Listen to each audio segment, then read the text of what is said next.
बढ़िया प्रज्ञा, very good evening बेटा, good evening. चलो बात करते हैं बच्चों, अपना जो लास्ट लेक्चर हुआ था उसमें बच्चों जैसे अपन ने बात की थी मॉल कॉन्सेप्ट अपन पढ़ रहे थे, तो मॉल कॉन्सेप्ट के जैसे 2 लेक्चर हुए बेटा। अपना जो फर्स्ट लेक्चर था उसमें अपन ने पढ़ा था क्या, basic mole and molar mass की बात की थी और कंसंट्रेशन टर्म्स अपन ने स्टार्ट किया था बेटा, ठीक है। सांद्रता पदों की अपन ने बात की थी। अब हमें पता है कंसंट्रेशन टर्म्स जैसे कई टाइप के अपन स्टडी करते हैं। फर्स्ट अपन ने पढ़ा था परसेंटेज बाई मास, फिर percentage by volume, percentage by strength, ppm, concentration, mole fraction, molality, molarity, normality, formality. Clear. Last में मैंने H2O2 के भी बताया था बेटा, जिसपे डायरेक्टली क्वेश्चन बनता है। ओके चलो बेटा, यहाँ तक बेसिक जो हमने बात की है। उसके बाद बात स्टार्ट करते हैं बेटा फिजिकल केमिस्ट्री का जो सबसे इंपॉर्टेंट चैप्टर है मोल कॉन्सेप्ट, उसका सबसे इंपॉर्टेंट पार्ट यानी स्टोइकोमेट्री ऑफ रिएक्शन। ओके चलो बेटा स्टार्ट करते हैं stoichiometry of reaction.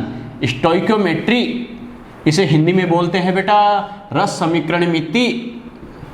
Stoichiometry of reaction यानी अभिक्रिया की रस समीकरण मिति। मैंने क्या बोला है बच्चों, रस समीकरण मिति। ये जो डरावना वर्ड आए रस समीकरण मिति, इससे डरने घबराने की जरूरत नहीं है। ओके ठीक है। बच्चा कहेगा सर आपने ये क्यों बोला, क्या कि फिजिकल केमिस्ट्री का सबसे इंपॉर्टेंट चैप्टर मोल कॉन्सेप्ट, ये तो हमें पता है, लेकिन उसका भी सबसे इंपॉर्टेंट पार्ट, सबसे महत्वपूर्ण भाग स्टोइकोमेट्री, ये क्यों बोला सर। तो बेटा एक्चुअल में क्या, ये फिजिकल केमिस्ट्री बिल्कुल वैसे आड़ू चैप्टर बेटा। आड़ू चैप्टर का मतलब है आप जैसे एक फॉर्मूला रट के क्वेश्चन सोल्व नहीं कर सकते, आपको क्या मैथमेटिकल अप्लाइड माइंड होना चाहिए। जैसे मैथमेटिक में अप्लाई करते हैं ना, ये इतना तो ये इतना तो ये इतना तो ये कितना होगा, बस कंपैरिजन। और वो कंपैरिजन जो आप अप्लाई करते हो क्या करना, स्टोइकोमेट्री के अकॉर्डिंग हम करते हैं। तो जिसको स्टोइकोमेट्री का आइडिया है, रस समीकरण मिति का आइडिया है, वो ही अप्लाई कर सकता है। ये इतना है तो ये इतना होगा, ये इतना है तो फिर ये कितना होगा। ओके यानी खाली मैथमेटिकली कंपेयर करना है बेटा। जिसकी मैथमेटिक्स बहुत अच्छी है उसको तो अप्लाई करने में बहुत मजा आता है बेटा। ओके बाकी जो रटाफिकेशन से काम करता है कि एक फॉर्मूला रट लिया सारे 10 क्वेश्चन उसी पर हो, वो थोड़ी प्रॉब्लम फेस करता है, लेकिन डरने की जरूरत नहीं है बेटा। जैसे इजी वे में मैं बताता जाऊं उसी के अकॉर्डिंग ध्यान रखना है। ओके ठीक है बेटा। देखो क्या होता है, बात स्टार्ट करते हैं स्टोइकोमेट्री ऑफ रिएक्शन, अभिक्रिया की रस समीकरण मिति। तो क्या कहेंगे बच्चों, द डिजिट्स नंबर्स या coefficients which are written before reactants and products in a balance chemical reaction called as stoichiometry of reaction. Okay मैंने क्या कहा, किसी संतुलित रासायनिक अभिक्रिया में क्रिया कारकों व उत्पादों से पहले लिखी गई संख्या गुणांक अभिक्रिया की स्टोइकोमेट्री कहलाती है। ठीक है बेटा, कहने का मतलब है हम कोई भी जो केमिकल रिएक्शन लिखते हैं पहले उस रिएक्शन को बैलेंस कर लो बेटा। ओके और रिएक्शन को बैलेंस करने के लिए उनसे पहले जो भी गुणांक कोफिशिएंट लिखा गया होगा 1 2 3 जो भी हो, वो उसकी स्टोइकोमेट्री बोली जाएगी। ओके बच्चा कहेगा सर इसका मीनिंग क्या है बेटा, तो समझना है इस बात को। फॉर एग्जाम्पल जैसे मैं बोलूं, आपसे बोला जाए कि नाइट्रोजन और हाइड्रोजन की रिएक्शन करवा के अमोनिया बनाओ। ओके ठीक है, तो अपन क्या करेंगे, अगर आपसे ये बोला गया कि नाइट्रोजन और हाइड्रोजन, तो अपन ऐसे लिखेंगे क्या, nitrogen plus hydrogen equal to ammonia. अरे ऐसे करेंगे क्या, यस और नो। नो बेटा, सबसे पहले अपन क्या करते हैं, यानी जिसकी रिएक्शन करवानी है और जिसका फॉर्मेशन करवाना है उनको स्टेबल फॉर्म में लिखो बेटा। ओके कैसे, नाइट्रोजन हमें पता है नाइट्रोजन नेचर में किस फॉर्म में स्टेबल होता है, N2 के फॉर्म में स्टेबल होता है। हाइड्रोजन किस फॉर्म में होता है बेटा, H2 की फॉर्म में होता है। क्लियर। और अमोनिया हमें पता है अमोनिया गैस होती ही होती है। ये तो नॉर्मल रिएक्शन है। चलो बच्चा यहां तक भी कर दे मान ले, लेकिन अभी भी ये सही नहीं है। मैंने एक पॉइंट बोला बेटा, बैलेंस केमिकल रिएक्शन, संतुलित रासायनिक अभिक्रिया, इसका मतलब क्या है, तो एक बात ध्यान रखना, रिएक्शन को बैलेंस करने का सबसे इजी वे क्या है बेटा, यानी क्रिया अभिक्रिया से पहले, before reaction and after reaction, अभिक्रिया से पहले और अभिक्रिया के बाद नंबर ऑफ एटम बराबर कर देना। मैंने क्या कहा, अभिक्रिया से पहले और अभिक्रिया के बाद, before reaction after reaction, number of atoms को क्या कर देना, इक्वल कर देना। ओके बच्चा कहेगा सर कैसे, तो देखो बेटा बिफोर रिएक्शन नाइट्रोजन के कितने एटम है, 2, आफ्टर रिएक्शन कितने हैं, 1, तो क्या करूं, बराबर करने के लिए 2 को हटा दूं क्या, नहीं बेटा, ऐसी खतरनाक मैथमेटिक्स मत लगा देना, खुद पे थोड़ा कंट्रोल रखना बेटा। ओके कैसे, ये N2 है, ये N2 है, ये एक ही नाइट्रोजन है, तो इसको डबल करने के लिए क्या डबल कर सकता हूं मैं, यानी नाइट्रोजन यहां 2 है तो बाद में भी 2 ही होनी चाहिए नाइट्रोजन के एटम। क्लियर। ठीक है बेटा, अब बात करते हैं, देखो हाइड्रोजन की बात करते हैं। नाइट्रोजन को बैलेंस करने के चक्कर में हाइड्रोजन इनबैलेंस हो गया। कैसे, हाइड्रोजन देखो 2 × 3 कितना हो गया, 6, ये कितना है 3, अब क्या करेंगे, बराबर करने के लिए इस 3 को हटा दूं क्या? नहीं बेटा, मैंने क्या कहा था, ऐसी खतरनाक मैथमेटिक्स नहीं लगानी है। ये 2 मल्टीप्लाई बाय 3 6 है, तो ये 2 एटम है, तो 2 को 6 बनाने के लिए क्या करूंगा, मल्टीप्लाई बाय 3। समझ में आ गया, यस और नो? तो मेरा कहने का मतलब क्या, अब रिएक्शन में जो भी एटम थे उनको आप कंपेयर करो बेटा। क्या यहां देखो कितना है, नाइट्रोजन के 2 एटम है, यहां भी 2 हो गया, कोई दिक्कत नहीं है। हाइड्रोजन के 2 मल्टीप्लाई बाय 3 6 हो गया, ये भी 6 हो गया। इसका मतलब रिएक्शन बैलेंस है, हमने रिएक्शन को बैलेंस कर लिया। अब ये बैलेंस रिएक्शन है, उसमें जो भी रिएक्टेंट एंड प्रोडक्ट है यानी क्रियाकारक और उत्पाद है, उससे पहले जो डिजिट्स होगी, संख्याएं होगी, वही उसकी स्टाइकियोमेट्री बोली जाएगी। ओके, तो कैसे बेटा, यहां पर कुछ नहीं है, मतलब कितना है 1, यहां पर कितना है ये 3, यहां पर कितना है 2, तो ये जो 1 3 2 है ये क्या है, इनकी स्टाइकियोमेट्री है। तो एक बात तो श्योर है बेटा, क्या, यानी सभी रिएक्टेंट एंड प्रोडक्ट यानी सभी क्रियाकारक उत्पादों की स्टाइकियोमेट्री सेम हो कोई जरूरी नहीं है। रिएक्शन की कंडीशन के अकॉर्डिंग सभी की अलग अलग भी हो सकती है। बात समझ में आ गई, क्लियर? तो मैंने क्या बोला, किसी बैलेंस केमिकल रिएक्शन में कोई रिएक्टेंट या प्रोडक्ट, उनसे पहले जो डिजिट्स, नंबर्स या कोफिशिएंट लिखे गए होते हैं, संख्या गुणांक लिखे गए होते हैं, उन्हें रिएक्शन की स्टाइकियोमेट्री बोली या बोला जाता है। समझ में आ गया, क्लियर? बात समझ में आ गई? चलो बेटा, एक चीज और ध्यान रखना खासकर बेटा, क्या कि रिएक्शन की जो स्टाइकियोमेट्री है बेटा, वो क्या करेगी, आपस में रिएक्टेंट एंड जो प्रोडक्ट है उनकी रिलेटिव अमाउंट में रिलेशन को रिप्रेजेंट करती है। मैंने क्या कहा, स्टाइकियोमेट्री क्या करती है, जो रिएक्टेंट एंड प्रोडक्ट होते हैं उनमें क्या करते हैं, रिलेटिव अमाउंट में रिलेशन को रिप्रेजेंट करती है, यानी आपस में संबंधों को दर्शाती है। बच्चा कहेगा सर कैसे, तो सुनना इस बात को, देखो बहुत ही शानदार स्टेटमेंट है बेटा। क्या ध्यान रखना, नॉर्मली बच्चा क्या करेगा कि सर ये अगर 1 मोल मान लो रिएक्शन करेगा, ये 3 मोल करेगा, तो ये 4 बनना चाहिए था ना, 1 + 3 = 4 बनना चाहिए था, ये 2 कैसे बन रहा है? तो एक बात हमेशा ध्यान रखना, केमिकल रिएक्शन में रिएक्टेंट का रिएक्शन में पार्टिसिपेट करना यानी डिसोशिएट होना, और जो प्रोडक्ट है उसका फॉर्मेशन होना। मैंने बोला है क्रियाकारक का वियोजित होना और उत्पाद का निर्माण होना। सीधी सी बात है, रिएक्टेंट रिएक्शन करेगा तो डिसोशिएट होगा नहीं होगा, वियोजित होगा नहीं होगा, उसकी मात्रा कम होगी। और अगर वो डिसोशिएट होगा क्योंकि वो रिएक्शन कर रहा है तो ही तो वो क्या होगा, जो प्रोडक्ट है, उत्पाद है, उसमें बदल रहा है। अगर वो इसमें बदल रहा है, कन्वर्ट हो रहा है, तो हमें पता है बेटा इसका कुछ फॉर्मेशन होगा ही नहीं होगा, इसका निर्माण होगा। तो मेरा कहने का मतलब क्या है, रिएक्टेंट का डिसोसिएशन होना यानी वियोजित होना और प्रोडक्ट का फॉर्मेशन होना यानी इसका निर्माण होना, ये क्या होता है, स्टाइकियोमेट्रिक कोफिशिएंट की टर्म में होता है, यानी रस समीकरण मिति गुणांकों के पदों में होता है। बच्चा कहेगा सर कैसे, तो ये ध्यान रखना, यहां 1N2 है, इसका मतलब अगर नाइट्रोजन का 1 मोल रिएक्शन में पार्टिसिपेट करे, ध्यान रखना रिएक्टेंट होगा, क्रियाकारक होगा, वो पार्टिसिपेट करेगा यानी रिएक्शन में भाग लेगा, और जो प्रोडक्ट है, उत्पाद है, उसका निर्माण होगा, फॉर्मेशन होगा। ओके, कैसे, अगर नाइट्रोजन का 1 मोल पार्टिसिपेट करता है तो हाइड्रोजन का कितना करेगा बेटा, 3 मोल पार्टिसिपेट करेगा। क्या कह रहा हूं फिर सुन लेना, अगर नाइट्रोजन का 1 मोल पार्टिसिपेट करेगा तो हाइड्रोजन का कितना करेगा, 3 मोल पार्टिसिपेट करेगा, और अमोनिया का कितना फॉर्मेशन होगा, 2 मोल फॉर्मेशन होगा। मैंने क्या कहा बेटा, समझ में आया, रिएक्टेंट कितना रिएक्शन में पार्टिसिपेट करेगा और जो प्रोडक्ट है उसका कितना फॉर्मेशन होगा, वो किसकी टर्म में होता है, स्टाइकियोमेट्रिक कोफिशिएंट की टर्म में होता है, यानी अब इस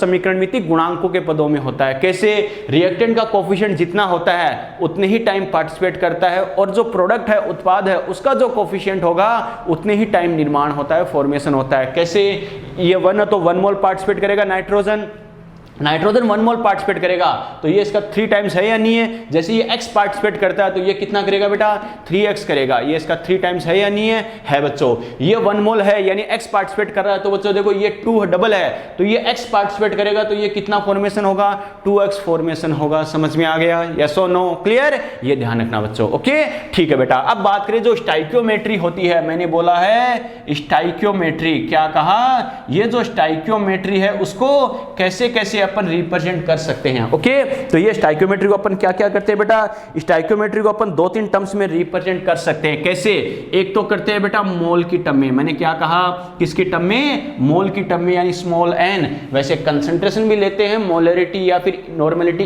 कंसंट्रेशन भी ले सकते हैं कई चैप्टर में, लेकिन मोस्ट ऑफ दी जो यूज होता है मोल की टर्म में, या फिर क्या करते हैं बेटा, नंबर ऑफ पार्टिकल्स की टर्म में। किसकी टर्म में, नंबर ऑफ पार्टिकल्स यानी कैपिटल N की टर्म में। ओके, एक अपन क्या करते हैं बेटा, वॉल्यूम की टर्म में, किसकी टर्म में, वॉल्यूम है, वॉल्यूम यानी V, और V का खास का ध्यान रखना, फॉर गैसेस, क्या कहा, अगर गैस है तो क्या करते हैं, स्टाइकियोमेट्री को अपन क्या करते हैं बेटा, यानी वॉल्यूम की टर्म में भी ले सकते हैं। ये mole and number of particle, ये तो किसी के लिए भी यूज कर सकते हैं, लेकिन इस गैस, स्पेशली अगर गैस बोला है तो उसको ही वॉल्यूम की टर्म में लेना है, अदरवाइज नहीं बेटा। तो कहने का मतलब क्या है, स्टाइकियोमेट्री को इन 3 की टर्म में अपन रिप्रेजेंट करते हैं, ओके।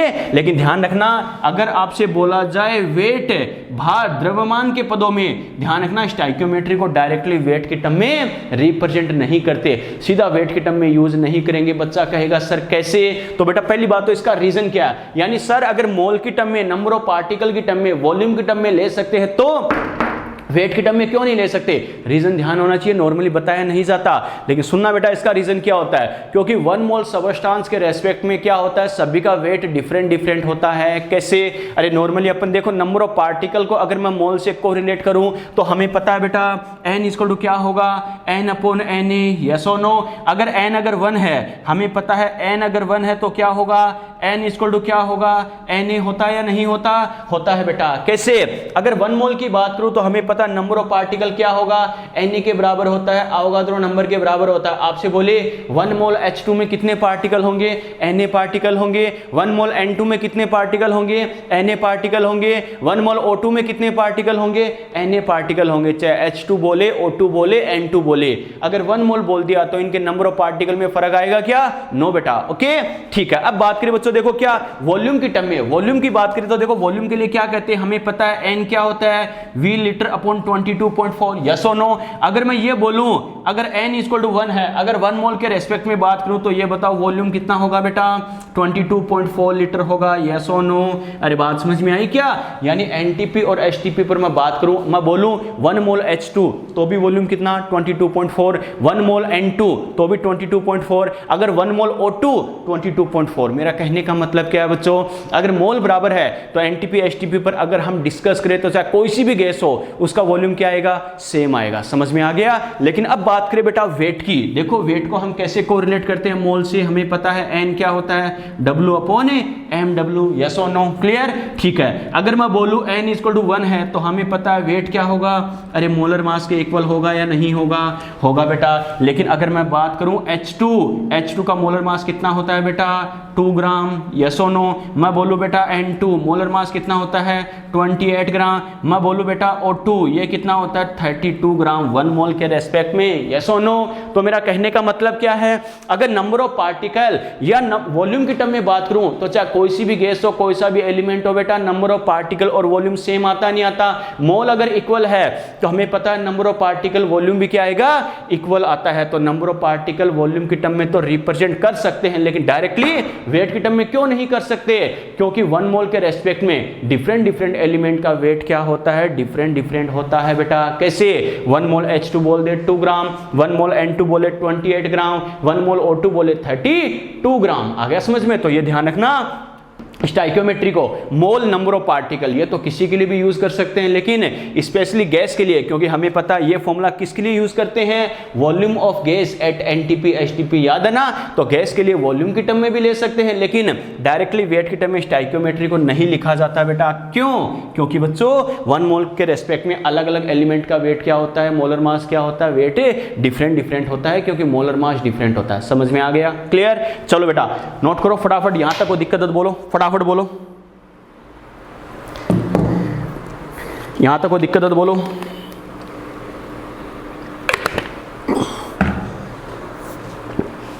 फटाफट।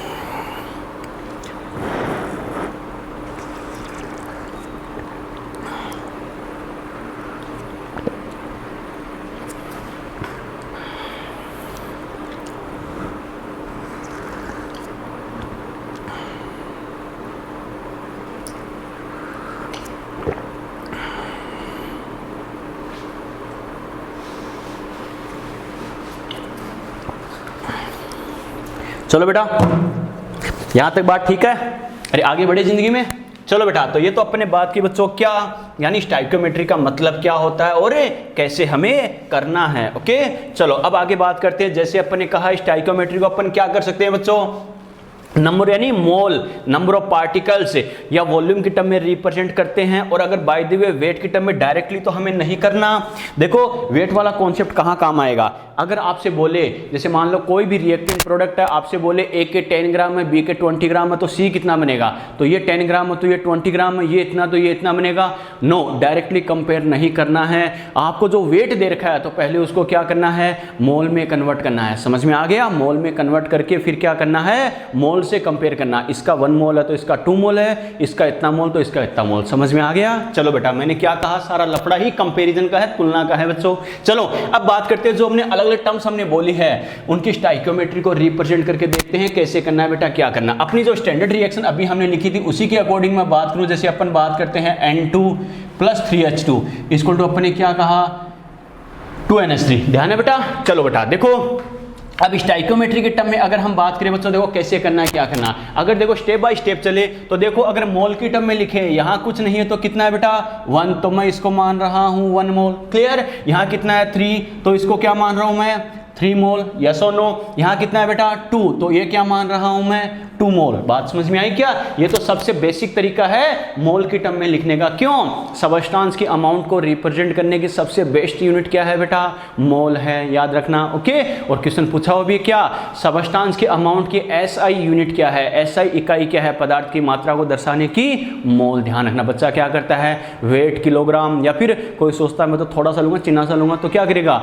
मिलीग्राम कर दूंगा, लेकिन होता क्या है मोल। ध्यान रखना बेटा। क्लियर। अपन ने क्या कहा था, mole is used as unit to represent the number of particle और अमाउंट ऑफ सबस्टांस। याद है ना, यानी कणों की संख्या या पदार्थ की मात्रा को दर्शाने के लिए मोल को एक इकाई के रूप में प्रयुक्त किया जाता है। याद है ना। क्लियर। चलो बेटा, तो ये मैंने कंपेयर करके मोल की टर्म में लिख दिया। ओके। चलो बेटा, अब क्या करते हैं, इसे अलग अलग टर्म में लिखते हैं। जैसे नंबर ऑफ पार्टिकल में मैं कन्वर्ट करूं कैपिटल N की टर्म में, तो बच्चे को आइडिया होना चाहिए मोल को मैं कैपिटल N से कैसे कन्वर्ट कर सकता हूं। तो हमें पता है बेटा स्मॉल n क्या होता है, N/Na। यस और नो। अरे होता है बच्चों। तो यहां से मैं क्या लिख सकता हूं बेटा, N इक्वल टू क्या हो जाएगा, मोल मल्टीप्लाई बाई Na। अरे याद है ना।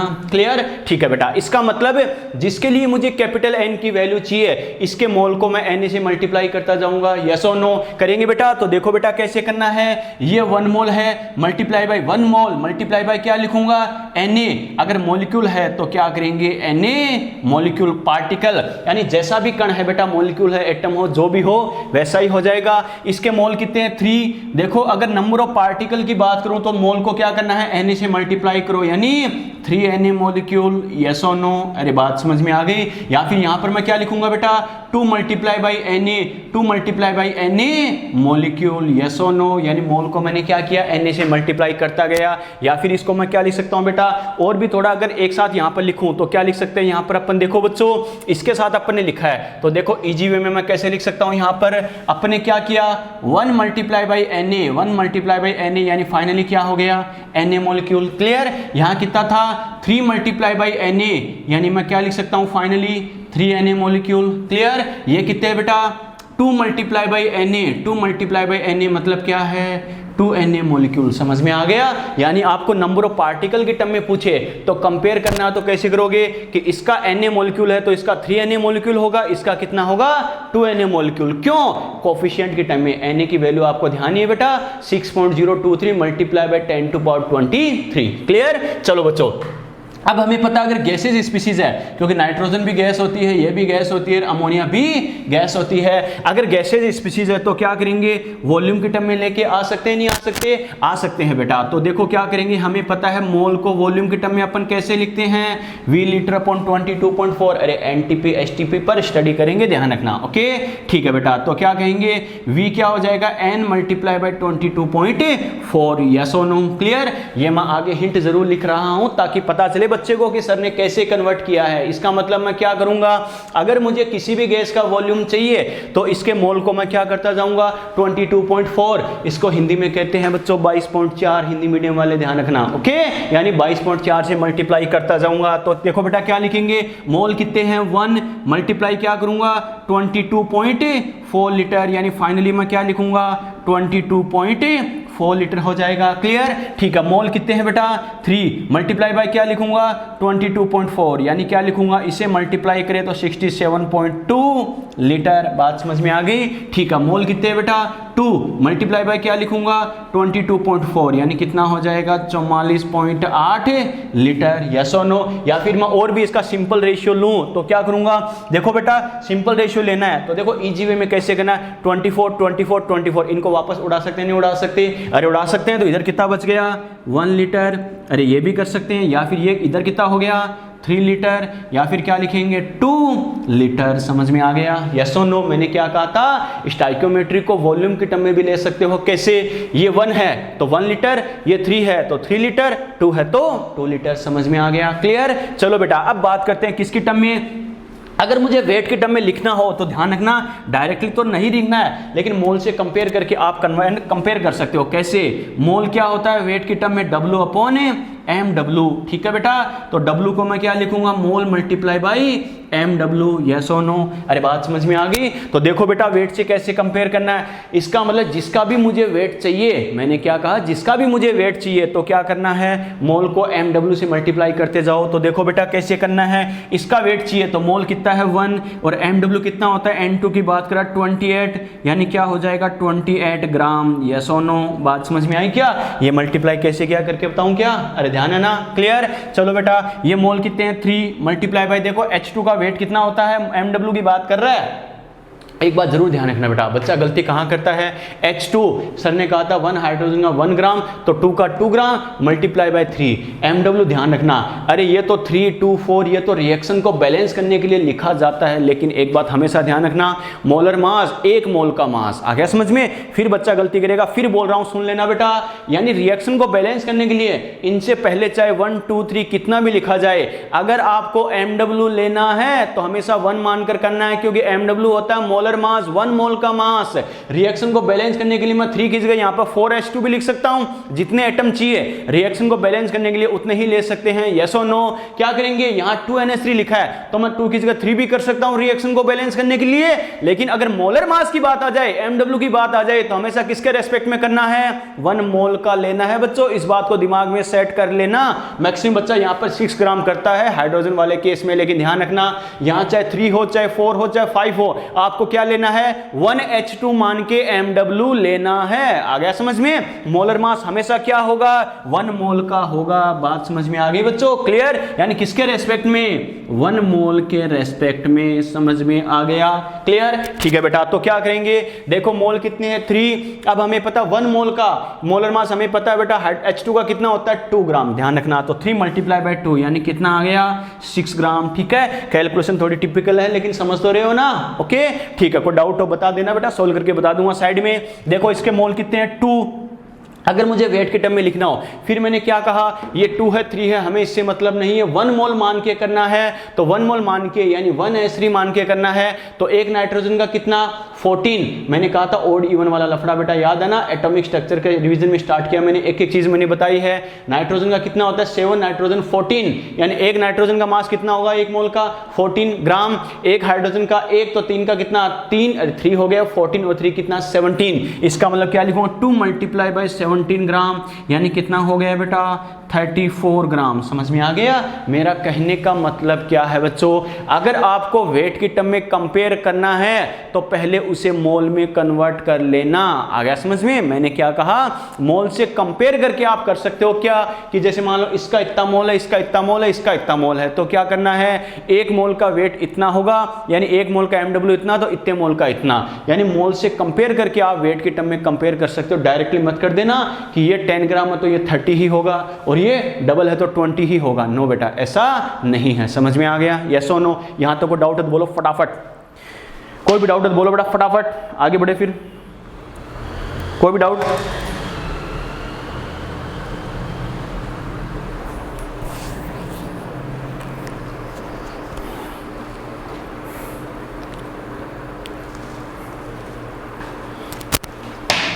फटाफट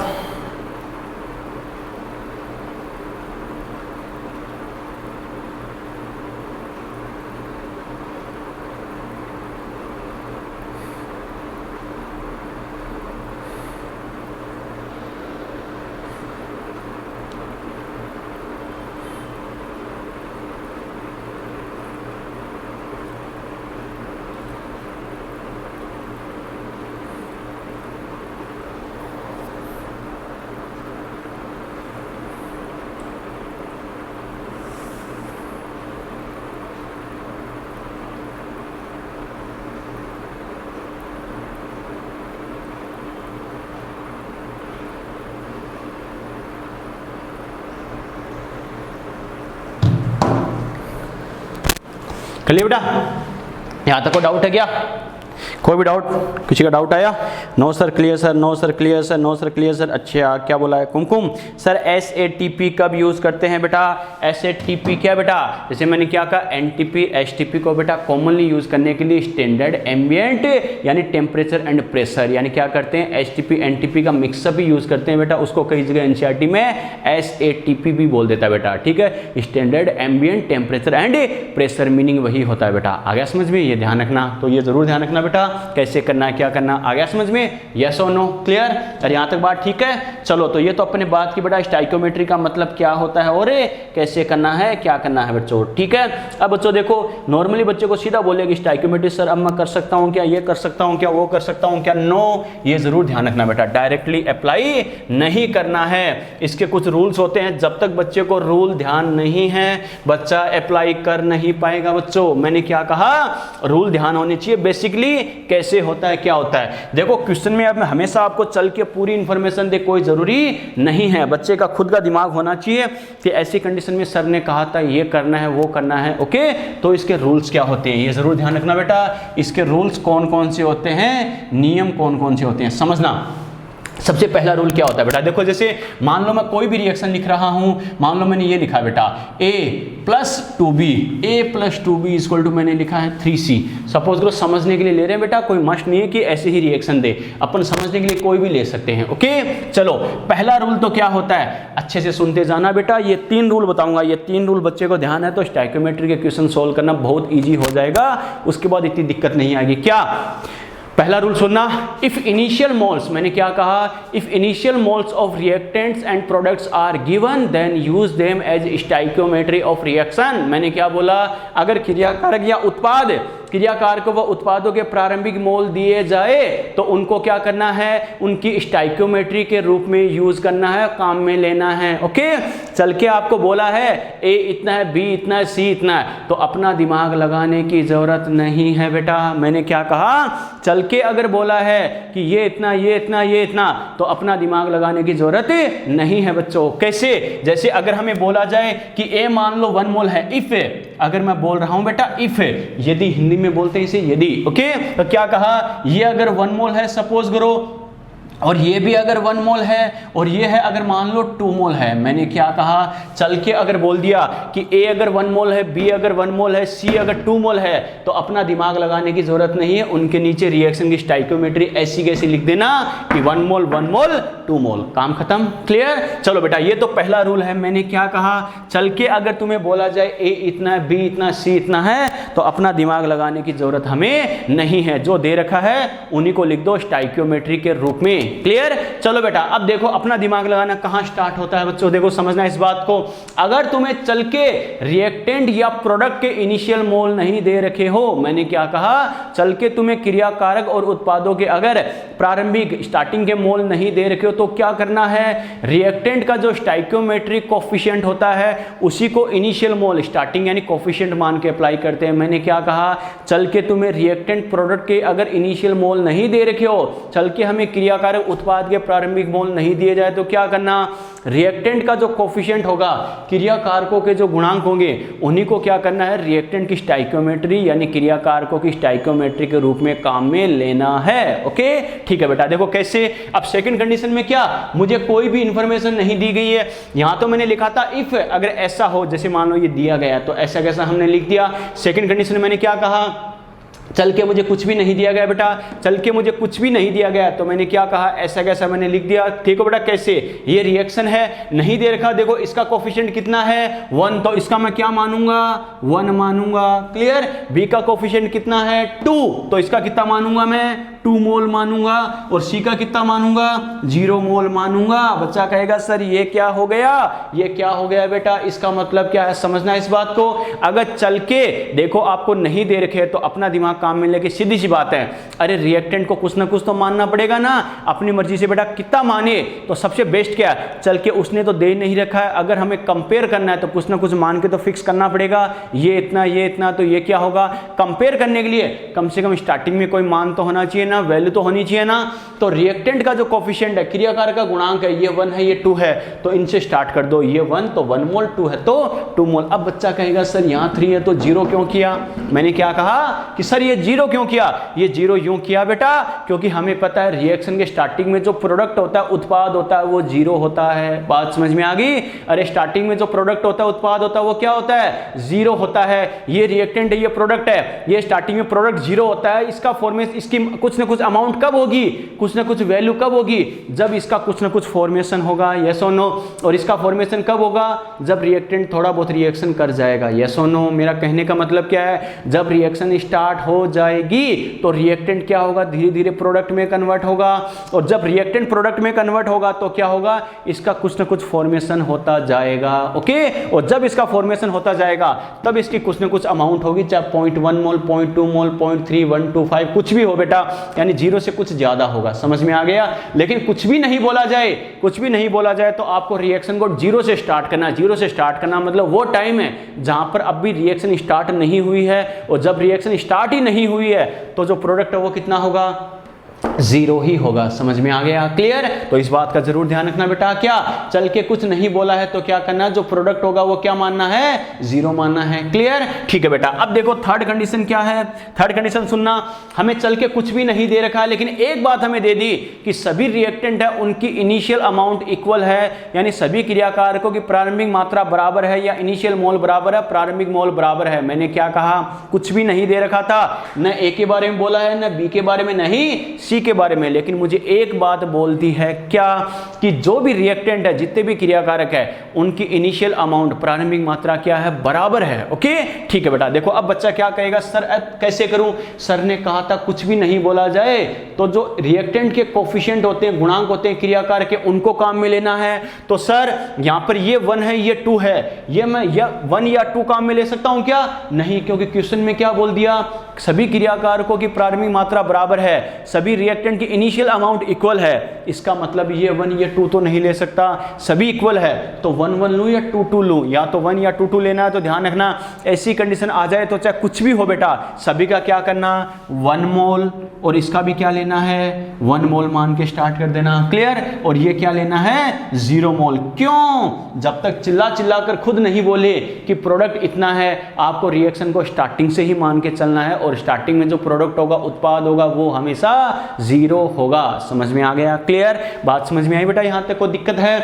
इन तीनों रूल को फिर से रिपीट कर रहा हूं, सुन लेना बेटा अच्छे से। देखो बेटा अच्छे सुनना। क्या ये तीनों रूल ध्यान है, क्वेश्चंस बहुत इजी हो जाएंगे। कैसे, ये मान लो कोई भी रिएक्शन दे रखी है, A = 2B, A + 2B = 3C। Clear. ठीक है। अब पहला रूल क्या है, चल के तुम्हें रिएक्टेंट प्रोडक्ट यानी A B C D जो भी है, चल के तुम्हें रिएक्टेंट प्रोडक्ट के अगर इनिशियल मोल दे रखे हैं तो अपना दिमाग लगाने की जरूरत नहीं है, जो दे रखा है वही यूज कर देना, 1 2 2। बात इसका क्या दे रखा है, जैसे चल के बोल रहा है 1 1 बोला तो कोई दिक्कत नहीं बेटा, ये 1 मोल और 2 मोल। चल के अगर हमें ये दे रखा तो ये काम में ले लिया। क्लियर। ठीक है। अब क्या करेंगे, अगर कुछ भी नहीं दे रखा तो क्या करना, रिएक्टेंट के जो कोफिशिएंट होंगे, क्रियाकारक के जो गुणांक होंगे, उनको रिएक्टेंट की स्टाइकियोमेट्री माननी है। यहाँ 1 है तो 1 मोल, 2 है तो 2 मोल। क्लियर। और जब तक नहीं बोला जाए ये क्या होगा, 0 मोल। समझ में आ गया। क्लियर। ठीक है। अब हमें कुछ भी नहीं दे रखा बेटा, लेकिन क्या करना है, बस एक हमें हिंट दे दिया, क्वेश्चन की लैंग्वेज में एक दे दिया कि सभी रिएक्टेंट है उनकी इनिशियल अमाउंट, प्रारंभिक मात्रा बराबर है। मैंने क्या कहा, सभी रिएक्टेंट की इनिशियल अमाउंट क्या है, बराबर है। उस कंडीशन में मुझे क्या करना है बच्चों, सभी रिएक्टेंट की इनिशियल अमाउंट बराबर बोली है तो सर ने बताया चल के अपनी तरफ से तो कुछ भी नहीं दे रखा, इसका मतलब जो इनके खुद के कोफिशिएंट है वही मुझे यूज करने हैं। ये 1 है, ये 2 है, लेकिन सभी के बराबर बोल रहा है, बस इतना हिंट दे दिया, सभी के बराबर है।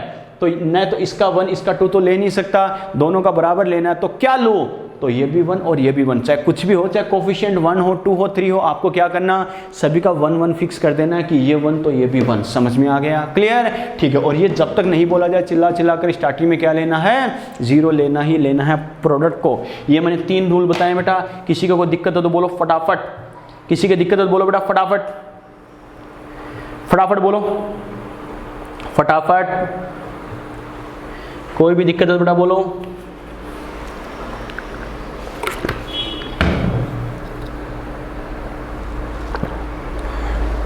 अरे यहाँ तक बात ठीक है?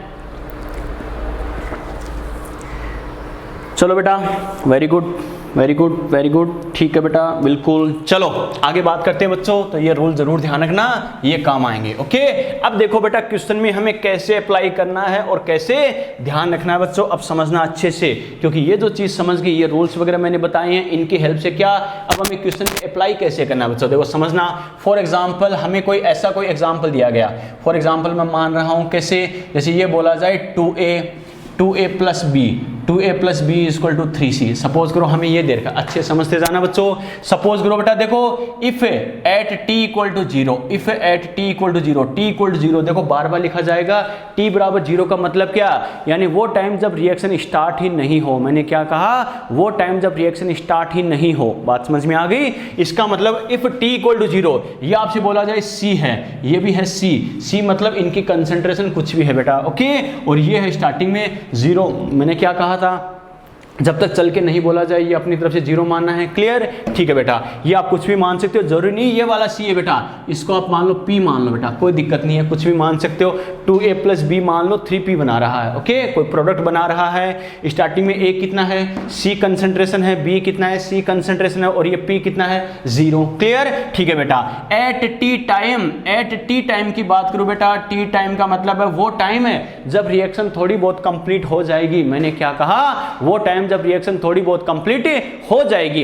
अब आपसे बोला जाए ए क्या होता है, अल्फा% ब्रेक हो जाता है, डिसोशिएट हो जाता है, वियोजित हो जाता है, यानी अल्फा% डिसोशिएट हो जाता है। इसका मतलब क्या है बेटा, अरे सीधी सी बात है, यानी ए की स्टार्टिंग में कंसंट्रेशन अगर सी थी, ए की स्टार्टिंग कंसंट्रेशन कितनी है, सी, इसका मतलब ये कुछ % रिएक्शन कर जाता है। आ गया समझ में? क्या होता है, कुछ % रिएक्शन कर जाता है, और वो परसेंट की जहां पर बात आ जाए, परसेंट का मतलब क्या होता है, अल्फा। अरे याद है ना, अल्फा%। इसका मतलब ए अगर कुछ रिएक्शन कर गया तो एक बात तो श्योर है बेटा, अब ये सी बचेगा क्या, टी टाइम पर इसकी वैल्यू सी के बराबर होगी क्या, नहीं, इससे कुछ कम होगी बेटा, क्योंकि जितना रिएक्शन कर गया उतना कम हो जाएगा।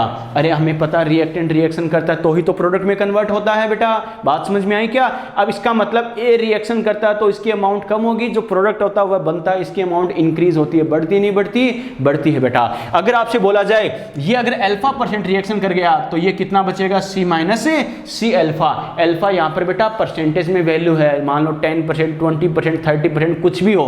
मैंने क्या कहा, एक अल्फा यहाँ पर क्या है, परसेंटेज में वैल्यू है, जितना ये रिएक्शन करता है। तो बच्चा कहेगा सर अगर स्टार्टिंग में ये सी था, क्या कहा, स्टार्टिंग में ये सी था, अगर ये अल्फा% रिएक्शन कर जाए तो मतलब बाकी जो बच जाएगा, यानी इतना रिएक्शन कर गया, ये माइनस कर दो और बाकी जो बच गया तो सी माइनस सीधा अल्फा करना चाहिए था ना। नहीं बेटा, ध्यान रखना, सी माइनस सी अल्फा मैंने क्या, क्यों बेटा, समझना इस बात को। सपोज करो मैंने आपको 10 रुपीज़ दिए बेटा, मैंने आपको कितने रुपीज़ दिए, 10 रुपीज़ दिए। मैंने कहा बेटा मस्त रहो, इंजॉय करो, अपनी ज़िंदगी अपनी लाइफ जियो। ओके, ठीक है बेटा। तो क्या कहा, मैंने आपको 10 रुपीज़ दिए, अब आपने क्या मेरी बातों में आपको मान लो हवा में आके यानी 50% रुपीज़ खर्च कर दिए। मैंने क्या कहा, मैंने आपको स्टार्टिंग में कितने दिए थे, 10 रुपीज़। अगर आप 50% खर्च कर दोगे तो एक बात तो श्योर है, 10 में से 5 तो यूज़ हो गए, 5 बचेंगे नहीं बचेंगे, अरे वापस मत देना, लेकिन इतना तो ध्यान बता दो देना, क्या 10 में से 50% आपने यूज़ कर लिया, कितने बच गए, 5 रुपीज़, 5 रुपये बच गए बेटा। ओके, ठीक है। लेकिन मेरा कहने का मतलब क्या, इसका मतलब स्टार्टिंग में सर ने इतना दिया था और 50% मैंने यूज़ कर दिया, तो सीधा 10 - 50 करोगे क्या, नहीं बेटा, आप क्या करोगे, जो 10 था उसका पहले 50% कैलकुलेट करोगे, यस और नो।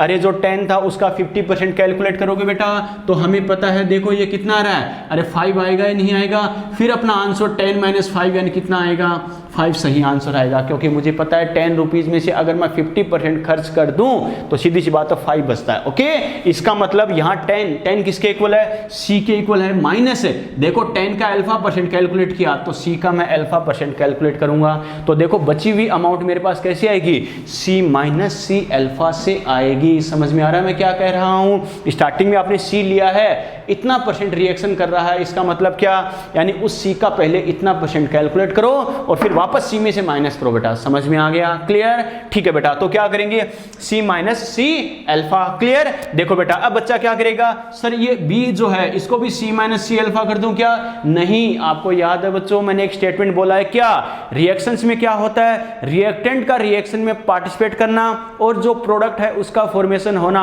कोफिशिएंट की टर्म में होता है बच्चों। कैसे होता है? कोफिशिएंट की टर्म में, गुणांकों के पदों में। कैसे? अगर इसका 2 मोल पार्टिसिपेट करेगा तो ये 1 मोल पार्टिसिपेट करेगा। अरे ये 2 है, ये 1 है या नहीं है? है बच्चों। ये 2 मोल पार्टिसिपेट करेगा तो ये कितना करेगा? 1 मोल पार्टिसिपेट करेगा। इसका मतलब ये 2 मोल तो ये 1 मोल, इसका मतलब ये हाफ है या नहीं है? अरे आधा है या नहीं है? ये अल्फा % पार्टिसिपेट करेगा तो ये क्या करेगा? Alpha by 2। समझ में आ गया? यस और नो? मैंने क्या कहा? ये 2 मोल पार्टिसिपेट करता है, देखो तो ये 1 मोल करेगा।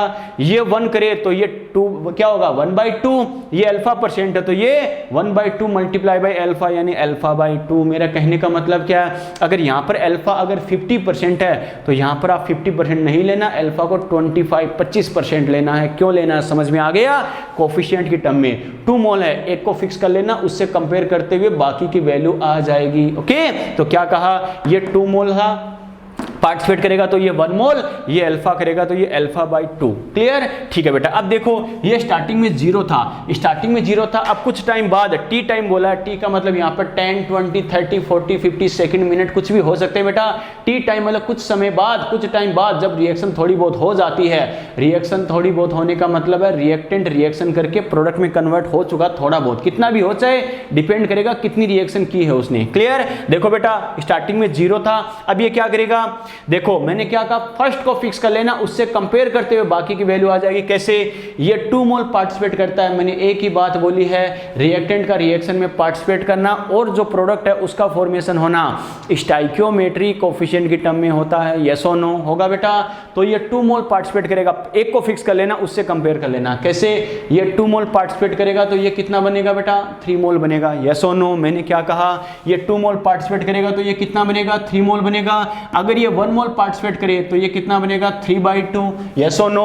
और ये कितना पार्टिसिपेट करता है? C alpha. सी अल्फा का मतलब है जितना माइनस होगा उतना ही तो पार्टिसिपेट करेगा। ये क्या होगा? 3Cl यानी सी अल्फा पार्टिसिपेट करता है तो ये कितना बनेगा?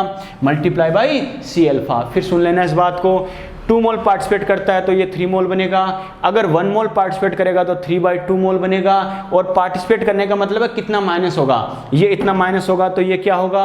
यानी सी अल्फा माइनस होगा तो 3/2 मल्टीप्लाई बाई सी अल्फा, ये इतना प्लस होगा यानी फॉर्मेशन होगा। समझ में आ गया? क्लियर? और इसको बेटा डायरेक्टली क्या करते हैं? 3C अल्फा बाई 2 भी लिख के दे देगा। समझ में आ गया? यस और नो? क्लियर? अरे यहाँ तक बात समझ में आई? तो 0 हमेशा लिखना जरूरी नहीं है बेटा, ध्यान रखना, क्योंकि इसमें 0 ऐड करेंगे तो भी कोई फर्क नहीं पड़ेगा। ओके, चलो बेटा देखो इस जो हमने एग्जांपल लिया इसको हम एक दूसरे तरीके से भी सोल्व कर सकते हैं। कैसे समझना है इस बात को? 2a + b = मान लो 3p है बेटा। ओके, ठीक है। देखो इफ एट t = 0, मैं बोलूं एट t = 0 मतलब स्टार्टिंग में है। अब बच्चों देखो इससे पहले वाले एग्जाम्पल में तो मुझे कंसंट्रेशन दे रखी थी, ये C है, ये C है। अब मुझे कुछ भी नहीं दे रखा, अपना दिमाग लगा के खुद करना है बेटा। कैसे? देखो बच्चों कैसे, ये कुछ नहीं दे रखा, इसका मतलब इसको कितना मानूंगा मैं? अरे 2 मोल मान सकता हूँ, नहीं मान सकता हूँ? यस और नो? 2 मोल मानूंगा बेटा। ये 2 मोल हो गया, ये 2 मोल है तो ये कितना होगा? 1 मोल। यस और नो? और ये कितना होगा? 0 मोल। मैंने क्या कहा? जब तक खुद चिल्ला चिल्ला कर नहीं बोले कि प्रोडक्ट इतना है, उत्पाद इतना है, तब तक आपको 0 ही लेना है। आ गया समझ में? चल के बोला ये 1 मोल है, 0.5 मोल है, जो भी है, तो क्या होगा? इतना होगा, और जितना और बनेगा उतना प्लस होता जाएगा। ओके, जैसे यहां पर अपने क्या किया? 0 प्लस ये, अगर ये पहले से 1 मोल होता तो ध्यान रखना 1 प्लस ये सब करते, 1 तो पहले से था, ये दोनों रिएक्शन करके इतना और बना लिए, तो 0 पहले जो था और जो और बनेगा दोनों को ऐड करना है। समझ में आ गया? क्लियर? ठीक है बेटा। देखो अब मैंने क्या कहा? ये 2 मोल है, 1 मोल है, ये 0 है। क्लियर? ठीक है। At T time, at T time का मतलब है बेटा कुछ टाइम बाद जब रिएक्शन थोड़ी बहुत कंप्लीट हो जाएगी। रिएक्शन थोड़ी बहुत कंप्लीट होने का मतलब क्या है? रिएक्टेंट थोड़ा बहुत रिएक्शन कर जाएगा। ओके, और जब रिएक्टेंट थोड़ा बहुत रिएक्शन कर जाएगा तो हमें पता है बच्चों रिएक्टेंट जितना है उतना का उतना रहेगा क्या? नहीं, कुछ कम होगा बेटा। यस और नो? अरे कुछ माइनस होगा। रिएक्शन होने का मतलब ही क्या है कि रिएक्टेंट से प्रोडक्ट बन रहा है। अगर प्रोडक्ट नहीं बन रहा तो रिएक्शन होगी क्या? नहीं। रिएक्शन अगर होगी तो सीधी सी बात है, मतलब रिएक्टेंट प्रोडक्ट में कन्वर्ट हो रहा है, बदल रहा है। इसका मतलब रिएक्टेंट अगर प्रोडक्ट में बदल रहा है तो रिएक्टेंट की अमाउंट क्या होगी, कम होगी। रिएक्टेंट की अमाउंट कम होगी तो स्टार्टिंग वाले में से कुछ माइनस करेंगे या नहीं करेंगे, करेंगे। क्लियर। यहाँ तो हमें बोल दिया कि अल्फा% रिएक्शन करता है, अल्फा का मतलब यहाँ पे 10%, 20% कितना भी हो सकता है, लेकिन अब मुझे अल्फा नहीं बोला तो अपनी तरफ से मुझे क्या मानना है, x मान लेना है कि 2 - x। x का मतलब क्या है, जितना ये फाइनली कम हो जाता है। अरे जितना रिएक्शन करता है, मान लो x रिएक्शन कर गया, अरे 2 मोल थे उसमें से x मोल रिएक्शन कर गया तो बच गया कितना बेटा, 2 - x। जैसे मैं कहूँ बेटा कि मेरे पास स्टार्टिंग में 10 मोल थे, a के मान लो 10 मोल है, इसमें से मान लो 5 मोल रिएक्शन कर गए तो बच गए कितने, 10 - 5 तो करूंगा। वैसे ही 2 मोल तो मान लिए क्योंकि इसका कोफिशिएंट 2 है, x मोल रिएक्शन कर गया तो कितना बच गया, 2 - x। बात समझ में आई क्या। अब मैंने क्या कहा, ये अगर x रिएक्शन करता है तो देखो बेटा ये भी तो रिएक्शन करेगा तो ये भी तो कुछ माइनस होगा, तो 1 माइनस क्या करूंगा, अगर 2 मोल पार्टिसिपेट करेगा, 2 मोल भाग लेगा तो ये कितना भागेगा बेटा, 1 मोल, यस और नो। और x भाग लेगा तो ये कितना भागेगा, x/2, यस और नो। अरे मैथमेटिकली कंपेयर तो करना है बेटा, 2 मोल पार्टिसिपेट करेगा तो 1 मोल, 1 मोल तो ये कितना 1/2, x करेगा तो multiply by x, 1/2 multiply by x यानी x/2। समझ में आ गया, क्लियर। ठीक है, मैंने क्या कहा था, एक को फिक्स करके बाकी को कंपेयर कर सकते हो बेटा। कैसे, ये अगर 2 मोल है, क्या कहा, ये 2 मोल अगर पार्टिसिपेट करेगा, भाग लेगा तो ये कितना बनेगा, 3 मोल। क्लियर। और अगर ये 1 मोल है तो ये कितना बनेगा बेटा, 0 तो स्टार्टिंग में था तो 3/2। मैंने क्या कहा, 2 मोल अगर पार्टिसिपेट करेगा तो कितना बनेगा, 3 बनेगा, 1 मोल करेगा तो 3/2 बनेगा। और ये कितना पार्टिसिपेट कर रहा है, कितना योगदान दे रहा है, भाग ले रहा है, मतलब जितना माइनस होता है उतना। तो क्या करूंगा, मल्टीप्लाई बाई x, यानी इसको सीधा मैं क्या लिख सकता हूँ, 3x/2। और पहले से चल के बोल देता ये 1 मोल है तो 1 + 3x/2 करते। समझ में आ गया, यस और नो। ये बेटा मैंने बहुत इंपॉर्टेंट बात आपको बताई है, कैसे आपको कंपेयर करना है, क्या करना है, वेरी वेरी इंपॉर्टेंट बेटा। ये कंपेरिजन ही ध्यान है, मैंने एक ही बात बताई है, रिएक्टेंट का रिएक्शन में पार्टिसिपेट करना और जो प्रोडक्ट है उसका फॉर्मेशन होना स्टाइक्योमेट्रिक कोफिशिएंट की टर्म में होगा, अभिक्रिया यानी स्टाइक्योमेट्रिक गुणांकों के पदों में होगा। ये इतना, ये इतना। पहले मैंने आपको रूल बताए, फिर उनको अप्लाई करने का तरीका बताया, कैसे आपको करना है, क्या करना है। यहाँ तक को डाउट है तो बोलो फटाफट, को डाउट है तो बोलो फटाफट, फटाफट। कोई भी डाउट है तो बोलो बेटा फटाफट। यहां तक कोई दिक्कत है तो बोलो।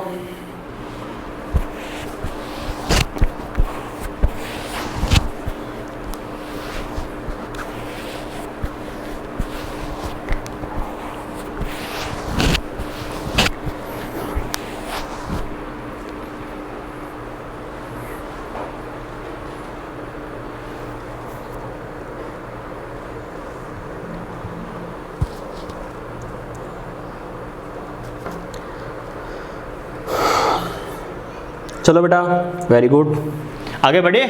चलो, तो ये अपने बात के स्टाइक्योमेट्री का मतलब क्या होता है, कैसे हमें करना है, क्या करना है, ओके। इसके रूल्स क्या होते हैं, मतलब क्या होता है, अप्लाई हमें कैसे करना है, क्वेश्चंस में ध्यान रखना। बस कॉन्सेप्ट दिमाग में सेट रखो। सर ने कहा था ऐसे हो तो वैसे करना, वैसे हो तो वैसे करना, यही चीज़ें तो क्वेश्चन कॉन्सेप्ट क्वेश्चन क्लियर कराती है, सही करवाती है बेटा, कैसे करना क्या करना, ओके। चलो बेटा नोट लगा के बेटा देखो 2-3 चीज़ें और बता रहा हूँ। क्यों, क्योंकि जब तक आपका बेसिक वो ध्यान नहीं होगा तब भी आप कर नहीं पाओगे, ओके। कैसे करना है, क्या करना बेटा, समझना अच्छे से। बच्चों देखो नॉर्मली अगर मैं बात करूं, एक तो आपसे बोला जाएगा MCO3। मैंने क्या कहा, MCO3 सॉलिड फॉर्म में होता है, इसका मतलब है बेटा मेटल कार्बोनेट। मैंने क्या कहा है, मेटल कार्बोनेट। मैं बात कर रहा हूं बेटा धातु कार्बोनेट की, ठीक है। MCO3 मेटल कार्बोनेट, कोई सा भी धातु कार्बोनेट हो सकता है, ध्यान रखना, सोडियम कार्बोनेट या मैग्नीशियम कार्बोनेट, कैल्शियम कार्बोनेट, चाहे कोई सा भी हो। M4 मेटल, कोई सी भी धातु हो बेटा, ठीक है। आगे क्या लिखा है, CO3 मतलब कार्बोनेट, ओके। बच्चा कहेगा सर ये क्यों बता रहे हो, ये इसलिए बता रहा हूं, आपको चल के नहीं बोलेगा ये बनाता है, ये बनाता है। कुछ फेमस बेटा रिएक्शन से खुद आइडिया होना चाहिए इनसे क्या बनेगा, ओके। देखो बेटा कोई भी मेटल कार्बोनेट होता है, ये देखो बेटा, अरे ये चिन्ह क्या होता है, ट्राइगोनल वाला, त्रिकोण वाला, समझते हो क्या, आग लगाने वाला बेटा, यानी हीट देने वाला साइन होता है बेटा ये। ओके, कोई भी मेटल कार्बोनेट होता है बेटा, वो जब ब्रेक होगा, उसके जब टुकड़े टुकड़े करेंगे तो क्या बनेगा, MO प्लस CO2 गैस बनेगी। मैंने क्या कहा, कोई भी मेटल कार्बोनेट जब ब्रेक होगा तो क्या बनेगा, मेटल ऑक्साइड बनाएगा प्लस CO2 बनेगा बेटा। ओके, यानी ये क्या है बच्चों, ये हमें पता है मेटल ऑक्साइड, इनऑर्गेनिक टर्म से ध्यान है ना, M मतलब मेटल, आगे ऑक्सीजन है तो मेटल ऑक्साइड है, जैसे क्लोरीन होता तो मेटल क्लोराइड, हाइड्रोजन होता तो मेटल हाइड्राइड। ओके, तो ये क्या है बच्चों, ये है metal oxide. Clear, metal oxide, और ये आपको पता ही है कार्बन डाइऑक्साइड गैस यानी CO2 बेटा। बात समझ में आई क्या, क्लियर। अब एक चीज ध्यान रखना, मेरा बताने का पर्पज क्या है बच्चों, क्या अगर किसी रिएक्शन में, एक बात तो श्योर है, मैंने कहा था 1-2 लेक्चर पहले ही मैंने कहा था, अगर किसी रिएक्शन में एक से ज्यादा प्रोडक्ट बनते हैं, किसी अभिक्रिया में एक से ज्यादा उत्पाद बनते हैं, तो क्या होगा, जो गैसेस प्रोडक्ट होता है, गैसीय उत्पाद होता है, वो क्या होता है, मेन प्रोडक्ट होता है बेटा, ये ध्यान रखना। ओके, इसका मतलब ये क्या होगा, इसका ये होगा बेटा इसका मेन प्रोडक्ट यानी मुख्य उत्पाद। बात समझ में आ गई, और इसको बोला जाता है बेटा रेजिड्यू, यानी क्या बोला जाता है, रेजिड्यू यानी कचरा। बात समझ में आई क्या, इसको बोलते हैं बेटा रेजिड्यू, और ये क्या है इसका मेन प्रोडक्ट, इसको अवशेष बोलते हैं हिंदी में, अवशेष और मेन प्रोडक्ट, यह मुख्य उत्पाद। क्यों, क्योंकि हमें पता है ये तो सॉलिड फॉर्म में है तो ये तो बॉटम पे रह जाएगा, और गैस की फॉर्म में इसे अलग कर लेते हैं, आइसोलेट कर लेते हैं। क्लियर, तो क्वेश्चन में सिर्फ आपको इतना ही बोलेगा कि इतना ग्राम कोई मेटल कार्बोनेट है, धातु कार्बोनेट है, इससे बनने वाला रेजिड्यू क्या होगा, अवशेष क्या होगा, या बनने वाला मेन प्रोडक्ट कितना होगा। तो आइडिया होना चाहिए मेन प्रोडक्ट है कौन, और ये रेजिड्यू बोला है, अवशेष बोला है, रेजिड्यू ये है कौन, समझ में आ गया। मेटल ऑक्साइड होगा वो क्या होगा, रेजिड्यू होगा, और जो गैस बनेगी वो क्या होगा, मेन प्रोडक्ट, मुख्य उत्पाद होगा बेटा। क्लियर, लेकिन ध्यान रखना बेटा, इसके 2-3 एक्सेप्शन है बेटा। कैसे, इसके एक्सेप्शन कौन कौन है बेटा, अगर जैसे अपन बात करें नॉर्मली, जैसे Cu हो गया, Ag हो गया, या फिर जैसे बात करें जैसे अपन Ag Au की बात करें, जैसे मान लो Ag या फिर Au या फिर Hg Eth, ये कुछ 2-3 क्या होते हैं इसके नॉर्मली एक्सेप्शन होते हैं। Cu का तो फिर भी चलो कोई बात नहीं, हमें एग्जाम्पल नहीं देगा, लेकिन Ag Au Hg हमें बहुत देता है बेटा। ओके, कैसे, बच्चा कहेगा सर कैसे, तो फॉर एग्जाम्पल जैसे हमें ये लिख के दे दिया बेटा, जैसे Ag2CO3 यानी सिल्वर कार्बोनेट अगर हमें दे रखा है, इसके अगर हम टुकड़े टुकड़े करें तो इससे क्या बनेगा, 2Ag सॉलिड। बच्चा रट के रखेगा, सर ने कहा था कि कोई भी मेटल कार्बोनेट होता है वो ब्रेक होके क्या बनाएगा, मेटल ऑक्साइड प्लस CO2 बनाएगा। लेकिन ध्यान रखना, ये जो केसेस है बेटा वो क्या करेगा, यानी 2Ag प्लस क्या बनेगा, CO2 गैस बनेगी, प्लस साथ में क्या बनेगा, हाफ O2 गैस बनेगी बेटा। बात समझ में आई क्या, एटम को बैलेंस कर सकते हो, सिल्वर के 2 एटम है तो 2 CO2, ऑक्सीजन 3 है तो 2 तो यहाँ हो गई, और 2 का आधा कर दिया यानी 1 यहाँ हो गया। समझ में आ गया, तो ये 2-3 केस जरूर ध्यान रखना। ओके, चलो बेटा एक चीज और ध्यान रखना, अगर मैं ये बोलूँ बेटा MHCO3, मैंने क्या बोला है, MHCO3, इसको बोलते हैं मेटल बाइकार्बोनेट। क्या बोलते हैं बेटा, मेटल बाइकार्बोनेट, या इसका एक नाम और होता है बेटा क्या, metal hydrogen carbonate, metal hydrogen carbonate. ठीक है, इनका मतलब क्या होता है बच्चों, देखो समझना, मेटल बाइकार्बोनेट या मेटल हाइड्रोजन कार्बोनेट, देखो बच्चों मेटल होगी, साथ में हाइड्रोजन होगी, और CO3 होगा, कार्बोनेट होगा। क्लियर, ठीक है। अगर कोई मेटल बाइकार्बोनेट दे रखा है, इसको जब आपको हीट करके उष्मा दे के इसके टुकड़े टुकड़े करने हैं तो क्या बनेगा, MCO3 मेटल कार्बोनेट बनेगा, साथ में CO2 गैस बनेगी, और साथ में H2O लिक्विड बनेगा। मैंने क्या कहा, समझ में आ गया। यानी अगर आपको कोई मेटल बाइकार्बोनेट दे रखा है, अब जैसा मेटल बाइकार्बोनेट दे रखा है, चाहे फर्स्ट डे का हो चाहे सेकंड का हो, उसके अकॉर्डिंग आपको क्या करना है, रिएक्शन को बैलेंस करने के लिए ऐसा लिखना है। लेकिन ध्यान रखना, मेटल बाइकार्बोनेट अगर टूटेगा तो क्या होगा, मेटल कार्बोनेट साथ में CO2 साथ में H2O बनेगा। आ गया समझ में, क्लियर। चलो बेटा एक चीज और ध्यान रखना, एक हमें क्या पूछेगा बेटा, क्या बार बार ये नाम आता है बेटा, परसेंटेज प्योरिटी। मैंने क्या कहा, परसेंटेज प्योरिटी, प्रतिशत शुद्धता। ये कैसे कैलकुलेट करने हैं, ध्यान रखना बेटा, ये कैसे करते हैं, रिएक्टिव अमाउंट। मैंने क्या कहा, रिएक्टिव अमाउंट अपॉन क्या करना है बेटा, टोटल अमाउंट, टोटल अमाउंट, और मल्टीप्लाई क्या करना है बेटा, 100 परसेंटेज प्योरिटी। परसेंटेज प्योरिटी पहली बात तो इसका मतलब क्या होता है, आपको बोला जाए जैसे मान लो कोई भी रिएक्टेंट है, जैसे ए है, इसकी अमाउंट है 10 ग्राम। मैंने क्या कहा, कोई भी रिएक्टेंट बोल दिया, जैसे ए है, इसकी अमाउंट कितनी है 10 ग्राम है, लेकिन वो 90% प्योर है, आपको इसकी परसेंटेज प्योरिटी बोल दी, तो हमें पता पूरा 10 ग्राम हमें यूज़ करना है क्या, नहीं, रिएक्शन में पार्टिसिपेट कितना करेगा, 10 का 90% लोगे तो क्या आएगा बेटा 9 ग्राम। कर सकते हो।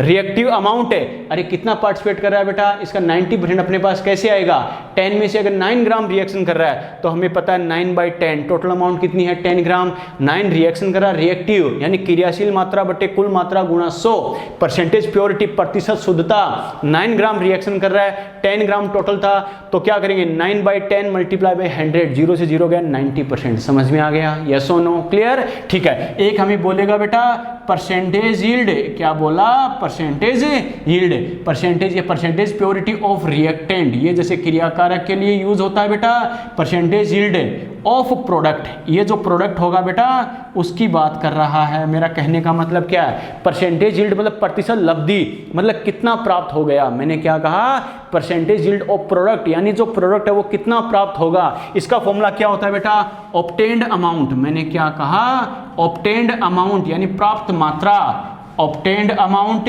अपॉन क्या करेंगे, रियल अमाउंट। मैंने क्या कहा, obtained amount upon real amount multiply by क्या करूंगा, 100 करूंगा बेटा। इसका मतलब क्या है, बात समझ में आ गई। यानी आपसे बोलेगा कि कोई प्रोडक्ट है, कोई उत्पाद है, उसकी परसेंटेज यील्ड इतनी है। इसका मतलब क्या है बच्चों, आपसे बोले कि मान लो होना तो चाहिए था 10 ग्राम, होना तो कितना चाहिए था 10 ग्राम है, लेकिन मिला कितना, बना कितना है। मैंने क्या कहा, कोई भी जैसे A+B=C है, C बनना तो 10 ग्राम चाहिए था, लेकिन बना 6 ग्राम है, मतलब इसकी परसेंटेज यील्ड प्रतिशत लब्धि कितनी है, तो ऑब्टेन्ड कितना प्राप्त हुआ है, कितना बना है 6 ग्राम, बनना कितना चाहिए था बेटा 10 ग्राम, मल्टीप्लाई बाय 100, 6/10 मल्टीप्लाई बाय 100। आप देख सकते हो बेटा 0 से 0 गया, 6 मल्टीप्लाई बाय 10 यानी 60%। समझ में आ गया, यस और नो। ये 2-3 चीजें हमें ध्यान रखनी है, कैसे करना है, क्या करना है बेटा। यहां तक कोई दिक्कत हो तो बोलो फटाफट, यस और नो, फटाफट नोट करो, कोई दिक्कत हो तो बोलो।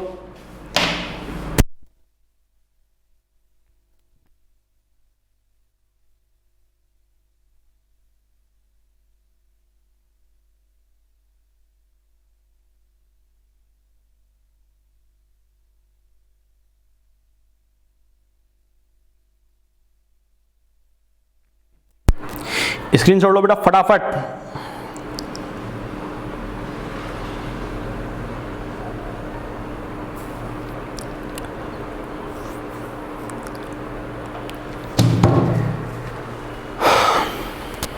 कर लिया बेटा, चलो। तो ये अपने बात की है स्टाइकियोमेट्री की। अगर हम बात करते हैं तो हमें कैसे पूछ सकता है और कैसे करना है बच्चों। स्टाइकियोमेट्री के बारे में 2-3 चीजें ध्यान रखना, क्या करना, कैसे करना है, ओके। चलो बेटा,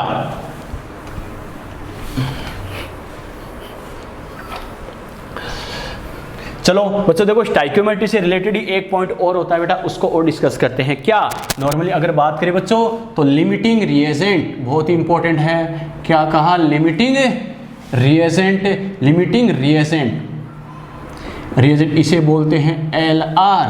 एंड एक मैं बोल रहा हूं साथ में एक्सिस रिएजेंट, EXCS यानी एक्सिस रिएजेंट, एक्सिस रिएजेंट इसे बोलते हैं बेटा ER। लिमिटिंग रिएजेंट यानी शॉर्ट में बार बार आएगा बेटा पूरे चैप्टर में LR ER, LR ER, okay. ठीक है बच्चों, देखो दोनों का हिंदी में कहें, लिमिटिंग रिएजेंट सीमांत अभिकर्मक, एक्सिस रिएजेंट आधिक्य अभिकर्मक। क्या कहा, सीमांत अभिकर्मक और आधिक्य अभिकर्मक, इनकी शॉर्ट फॉर्म क्या होती है, LR और ER, ओके। चलो बेटा, इसका मीनिंग क्या होता है, कैसे होता है समझना।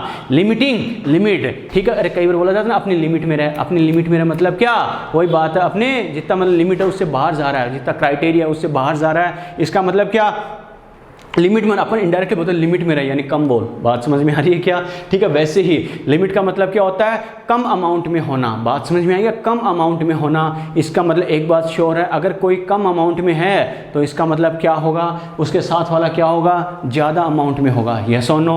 अरे एक बात तो श्योर है बेटा, कोई लिमिट में है यानी कम अमाउंट में है, कम मात्रा में है, ये हम कब बता सकते हैं, जब उसके साथ में कोई दूसरा ज़्यादा अमाउंट में है, यस और नो। अरे मैं कहूँ मान लो A की वैल्यू है 10 ग्राम, मान मान लो जैसे ए और बी की मैं बात कर रहा हूँ, ओनली ए की मैं बोलूँ कि ए 10 ग्राम है, ए की अमाउंट कितनी है 10 ग्राम है। अब ए 10 ग्राम तो बोल दिया, लेकिन ये 10 ग्राम कम अमाउंट में है या ज़्यादा अमाउंट में अपन बता सकते हैं क्या? नहीं। लेकिन इसके साथ मैंने बोल दिया बी है वो 20 ग्राम है। अब मैं बोल सकता हूँ अगर बी 20 ग्राम है तो ए कितना 10 है, तो ये इससे कम है, यानी ये लिमिटिंग रिएजेंट हो गया। क्लियर? या फिर मैं बोलूँ ए अगर क्या है बच्चों 10 ग्राम है, साथ में बी है वो 5 ग्राम है, तो क्या करूँगा 5 से कंपेयर करूँ तो इसकी वैल्यू ज़्यादा है या नहीं है, इसका मतलब ये कम है तो ये लिमिटिंग रिएजेंट है और ये एक्सिस रिएजेंट है। मैंने क्या कहा बच्चों, एक बात तो श्योर है, लिमिटिंग रिएजेंट का कॉन्सेप्ट कब अप्लाई करते हैं? जब एक से ज़्यादा रिएक्टेंट रिएक्शन में पार्टिसिपेट करते हैं। बात समझ में आएगी?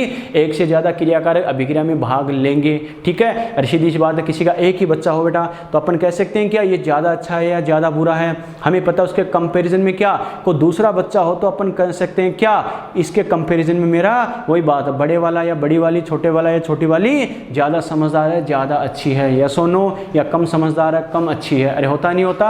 होता है बेटा। तो मेरा कहने का मतलब क्या है, चाहे जहाँ भी हम कंपैरिजन करते हैं, अरे कंपैरिजन फिजिक्स में करते हैं ना, अरे रेस्पेक्ट के रिलेटिव अमाउंट की डिस्कस करते हैं, रिलेटिव सापेक्ष राशि बेटा, तो क्या करते हैं ये इतना तो ये इतना, इसका मतलब किसी अदर से रिलेट कब कर सकते हैं? दूसरे के सापेक्ष से, जब साथ में कोई दूसरा प्रेजेंट हो। समझ में आ गया? यस और नो? तो लिमिटिंग रीजन के लिए मैं क्या कह सकता हूँ, यानी when more than one reactant are participate in a chemical reaction, then the reactant which is completely dissociated with completion of reaction called as a limiting reagent, and the other reagent which is remaining less called as excess reagent और ER। मैंने क्या कहा, जब किसी रासायनिक अभिक्रिया में एक से ज़्यादा क्रियाकारक भाग लेते हैं, एक से ज़्यादा बोला है, 2 या 3 टाइप के हो सकते हैं, नॉर्मली तो 2 ही देगा। ओके, क्या कहा, जब किसी रासायनिक अभिक्रिया में एक से ज़्यादा क्रियाकारक भाग लेते हैं तो वो क्रियाकारक या अभिकर्मक जो पहले ख़त्म हो जाता है, मैंने क्या कहा, पहले ख़त्म हो जाता है, उसे क्या बोलेंगे, लिमिटिंग रिएजेंट बोलेंगे, LR बोलेंगे, सीमांत अभिकर्मक बोलेंगे। और वह क्रियाकारक, दूसरा क्रियाकारक जो शेष रह जाता है बेटा, सीधी सी बात है, एक खत्म हो गया दूसरा खत्म हो जाए, ज़रूरी है क्या? वो शेष भी रह सकता है क्योंकि एक्सिस में ज़्यादा अमाउंट में है। दूसरा क्रियाकारक जो शेष रह जाता है उसे क्या बोलते हैं, एक्सिस रिएजेंट यानी आधिक्य अभिकर्मक। ओके, चलो बेटा देखो कैसे एग्जांपल से इस बात को समझना। फॉर एग्जांपल, यानी लिमिटिंग रीजन की अगर मैं बात करूं बेटा, देखो ये क्या कहेंगे, ये लेस अमाउंट में, वो क्या होगा, हायर अमाउंट में होगा बेटा। ओके, तो बात करें बेटा, देखो लिमिटिंग रीजन फॉर एग्जांपल, जैसे मैंने ये लिखा बेटा, ये जैसे मान लो ए है और ये बी है, ये मान लो बना रहे हैं सी, सपोज करो। ओके, ठीक है, ये आपसे स्टार्टिंग में बोला जैसे ये 5 मोल है और ये है मान लो 10 मोल है। क्लियर? और ये कुछ भी हो बेटा, ये स्टार्टिंग में 0 हो, कोई दिक्कत नहीं है, जैसे मान लो ये 0 है। ठीक है, अब मान लो कुछ टाइम आपसे बोला गया, ये मान लो कुछ टाइम बाद ये 0 हो जाता है, 5 से 0 हो जाता है। अगर ये 5 मोल यूज हुआ तो ये भी कितना होगा, 5 मोल यूज होगा, तो 10 में से 5 यूज हो गया तो कितना बच गया, 5 मोल बच गया, और ये मान लो 5 मोल बन गया, जो भी है बेटा। ओके, मेरा कहने का मतलब है खाली समझने के लिए एग्जाम्पल लिया है, इसमें कोई मैथमेटिक्स नहीं लगानी, ये इतना कैसे बन गया, कैसे बच गया, समझने का मतलब क्या है मेरा। देखो बेटा, देखो A + B = C बन रहा है, अगर ये 5 मोल है, ये 10 मोल है, ये 0 है, अगर मान लो कुछ टाइम बाद ये 5 से 0 हो जाए, ये 10 से 5 हो जाए, इसका मतलब ये दोनों रिएक्टेंट थे, ये पूरा खत्म हो गया, ये पूरा खत्म हो गया, तो ये क्या हो गया, LR हो गया। बात समझ में आई क्या? और जो रिमेनिंग है बेटा, शेष है, वो क्या हो गया, इसको बोलेंगे ER, एक्सिस रिएजेंट आधिक्य अभिकर्मक। समझ में आ गया? क्लियर? और एक बात और ध्यान रखना बेटा, इसका जो सबसे इंपॉर्टेंट पॉइंट है, बच्चा कहेगा सर आपने कहा था जो प्रोडक्ट है, उत्पाद है, उसका हम फॉर्मेशन देखते हैं, वो क्या करते हैं, कंपेयर करते हुए देखते हैं। कैसे कंपेयर करते हुए, कैसे, ये इतना तो ये इतना, ये इतना तो ये इतना। अरे स्टाइकियोमेट्री क्या करती है, कंपेरिजन तो करवाती है।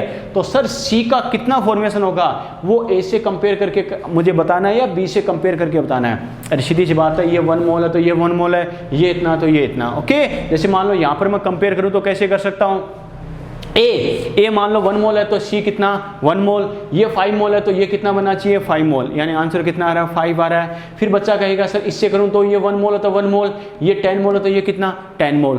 तो सर ये कैसे, यानी ए से अगर कंपेयर करूं तो सी के 5 मोल आ रहे हैं, अगर बी से कंपेयर करूं तो 10 मोल आ रहे हैं, यानी सी की 2 अलग अलग वैल्यू आ रही है। तो ज़्यादा सही कौन सा है, तो ध्यान रखना बेटा, ज़्यादा सही कौन सा होगा, LR वाला होगा। क्यों, तो ध्यान रखना इस बात को। क्या अब इस स्टेटमेंट को सुनना, कोई भी केमिकल केमिकल रिएक्शन होती है इसमें जो प्रोडक्ट होता है उसका फॉर्मेशन किससे डिसाइड करना है, एलआर के रेस्पेक्ट में करना है। मैंने क्या कहा, किसी केमिकल रिएक्शन में जो प्रोडक्ट है वो कितना बनेगा, कंपेयर तो आप दोनों से कर सकते हो, ए और बी यानी एलआर ईआर दोनों से कर सकते हो, लेकिन ज्यादा सही आंसर कौन सा होगा, जो एलआर के रेस्पेक्ट में आएगा। ओके, बच्चा कहेगा सर कैसे, तो समझना इस बात को, क्योंकि हमें पता है जिस पॉइंट पर एलआर 0 हो जाएगा वहां पर रिएक्शन स्टॉप हो जाएगी, खत्म हो जाएगी। कैसे बेटा, सी का फॉर्मेशन कब होगा, जब ए और बी दोनों रिएक्शन करेंगे। अरे सी का फॉर्मेशन कब होगा, जब ए और बी दोनों रिएक्शन करेंगे। एक टाइम पर हमें पता है एलआर अगर ए 0 हो गया, ए अगर एलआर है तो ये 0 होगा, ए अगर 0 हो गया तो ये एलआर है तो ये तो ईआर था ना, ए तो 0 हो गया लेकिन बी 0 होगा क्या, नहीं, ये कुछ ना कुछ बचा हुआ है। इसका मतलब ये कुछ ना कुछ बचा हुआ तो है, लेकिन अकेला बी सी का फॉर्मेशन कर सकता है क्या, नहीं, अकेला बी सी का फॉर्मेशन नहीं कर सकता, किसी हाल में नहीं कर सकता। इसका मतलब ये बताओ सी का फॉर्मेशन कब तक होगा, जब तक ए कुछ बचा हुआ था, क्योंकि ए और बी की रिएक्शन से ही सी का फॉर्मेशन हो रहा था। तो क्या, जब तक ए रिमेनिंग था, बचा हुआ था, वो क्या कर रहा था, बी के साथ रिएक्शन करके सी का फॉर्मेशन कर रहा था। और जिस पॉइंट पर ए 0 हो गया क्या होगा, उसी पर क्या होगा, सी का फॉर्मेशन बंद हो गया, यानी अब सी का निर्माण नहीं होगा। इसका मतलब है सी का फॉर्मेशन कब तक हो रहा था, जब तक ए बचा हुआ था, और जिस पॉइंट पर ए के 0 होते ही सी का फॉर्मेशन बंद हो गया। इसका मतलब सी के फॉर्मेशन के लिए मेनली कौन रेस्पॉन्सिबल था, वैसे तो दोनों हैं, लेकिन मुख्य रूप से कौन उत्तरदायी था बेटा, ए था, क्योंकि बी तो अभी भी बचा हुआ है। अगर अकेले बी में दम है तो सी का फॉर्मेशन करके दिखाए, लेकिन कर सकता है क्या, नहीं कर सकता बेटा। समझ में आ गया, तो ये ध्यान रखना। मेरा स्टेटमेंट क्या है, the formation of product in a chemical reaction is always determined by LR because the reaction will stop after completely dissociation of LR. समझ में आ गया, यस और नो। मैंने क्या बोला, एक रासायनिक अभिक्रिया में उत्पाद का निर्धारण सदैव एलआर के सापेक्ष किया जाता है, क्योंकि एलआर की मात्रा शून्य होते ही उत्पाद का निर्माण रुक जाएगा, यानी अभिक्रिया बंद हो जाएगी। समझ में आ गया, यस और नो, क्लियर, ठीक है बेटा। तो ध्यान रखना, अपन कंपेयर करना है, ये इतना ये इतना ये इतना है तो ये कितना होगा, वो किससे करना है, एलआर के रेस्पेक्ट में करना है, ज्यादा सही आंसर वो माना जाएगा। क्लियर,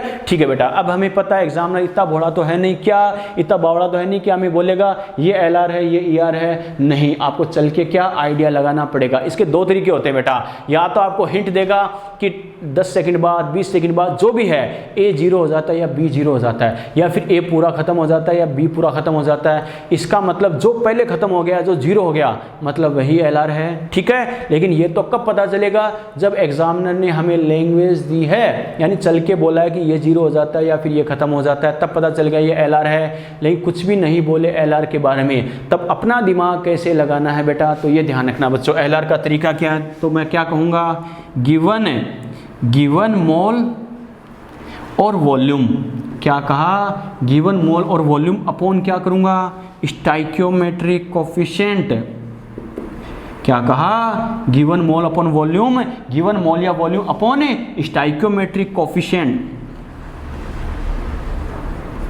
जिसके लिए क्या होगा बेटा, मिनिमम होगा। मैंने क्या कहा, जिसके लिए मिनिमम होगा वही क्या होगा, एलआर होगा। ये जरूर ध्यान रखना।